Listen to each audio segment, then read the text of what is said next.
Kwa hiyo jeshi la polisi mkoa wa Mbeya linawashikilia watuhumiwa wawili. Wote ni wanawake. Wa kwanza anaitwa Seva Simwinga miaka 29 na wa pili ni Sara Simwinga, yeye ana miaka 35. Hawa ni wafanyabiashara na ni wakazi wa Mponja, maeneo ya Uyole jijini Mbeya, na wanashikiliwa kwa tuhuma hizi ambazo nimesema za kukutwa na shehena ya dawa za kulevya aina ya bangi ambazo walikuwa wanazisafirisha. Hizi dawa ambazo wamekamatwa nazo katika uchunguzi wa awali kwenye vipimo ambavyo vimefanyika vimekutwa ni kilo 134. Watuhumiwa walikamatwa Mei tarehe 21 mwaka 2025 majira ya usiku katika operation maalum ambayo inaendelea kufanyika katika jiji letu la Mbeya pamoja na mkoa mzima kwa ujumla, na walikamatwa huko mtaa wa Mponja uliopo kata ya Uyole tarafa ya Iyunga jijini Mbeya. Watuhumiwa walikutwa wakiwa na magunia 4 na masanduku 4 yaliyokuwa yamesheheni hizo dawa za kulevya aina ya bangi, na walikuwa wamehifadhi ndani ya nyumba wanamoishi. Wakati huo jeshi la polisi kama nilivyosema liko kwenye operation maalum. Limeweza kumshikilia mtu mmoja anaitwa Billy Mtafya, huyu ana umri wa miaka 19. Huyu ni fundi magari na ni mkazi wa Uyole katika jiji la Mbeya. Na vile vile tumemkamata mtu mwingine ambaye anaitwa Joseph Nyarusi miaka 25. Huyu ni kondakta wa basi na ni mkazi wa Dodoma, wakiwa nao na dawa za kulevya aina ya bangi zenye uzito wa kilo 30. Watuhumiwa walikamatwa kati ya Mei 19 na 20 katika operation inayoendelea majira ya saa 2 za usiku katika kizuizi cha polisi kilichopo eneo la mpakani, yani kati ya mpaka wa Mbeya na Njombe.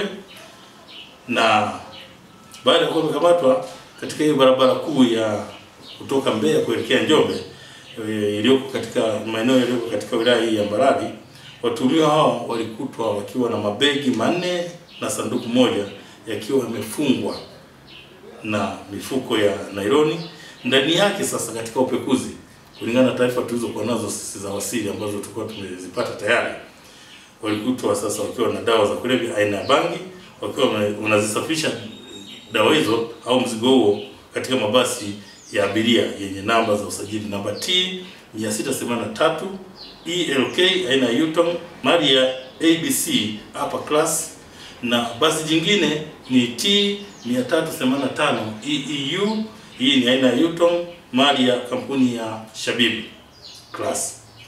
Haya mabasi yote yalikuwa yanatoka Mbeya kuelekea Dar es Salaam. Jeshi la polisi mkoa wa Mbeya linatoa wito kwa baadhi ya wananchi wanaojihusisha na hii biashara ambayo ni biashara haramu ya dawa za kulevya, ni kwamba wito wetu sisi jeshi la polisi mkoa wa Mbeya ni kwamba waache mara moja, kwa sababu haina nafasi katika jamii, na jeshi la polisi liko makini katika kukabiliana na hao wote ambao wanajihusisha na madawa ya kulevya, kwa sababu yanakwenda kuathiri afya ya akili ya watu na mwisho tunakosa nguvu kazi. Lakini pia jeshi la polisi mkoa wa Mbeya linaendelea kutoa wito kwa jamii kutoa taarifa za uhalifu na wahalifu ili wakamatwe, wafikishwe mahakamani kwa hatua zaidi za kisheria ili kukomesha vitendo vyote vya uhalifu, ikiwemo hawa ambao sasa wanachukua jukumu la kama huyu aliyekwenda kuchukua mtoto mdogo na siku 9. Kama ni swala la kishirikina, sisi nafikiri tumshauri. Inawezekana mganga huyu anamshauri vibaya, kwa sababu hakuna utajiri unaopatikana kwa kufanya vitendo kama hivyo. Na kama anataka utajiri, sisi jeshi la polisi tunashauri afike kwenye taasisi za kifedha, atapewa elimu na anaweza akafaidika na kupata faida kubwa. Lakini pia kama anataka mtoto, sisi jeshi la polisi pia tunatoa ushauri na tunawashauri watu waende watembelee hospitali zetu. Kuna hospitali ya Meta ya magonjwa ya kina mama, lakini pia kuna hospitali ya rufaa ya kanda ya Mbeya na kuna hospitali ya rufaa ya mkoa. Kuna wataalamu wa bobevu katika masuala mazima ya uzazi, wanaweza kumshauri mtu akapata mtoto kama alikuwa na nia hiyo. Lakini kama alikuwa na nia tofauti, pia sisi jeshi la polisi tunaendelea kuchunguza, na pindi tukipata uhakika ni nini kilichofanyika kwa huyu mtoto ambaye mpaka sasa hivi yuko hai na anaendelea kupatiwa matibabu kwenye hospitali ya mkoa, ili kujua afya yake ikoje na ameathirika kiasi gani alipokuwa nje ya mzazi wake aliyekuwa amemzaa na kupata muda wa kuweza kumnyonyesha. Tutakapokuwa tumembaini huyo mtu, tutachukua hatua kali.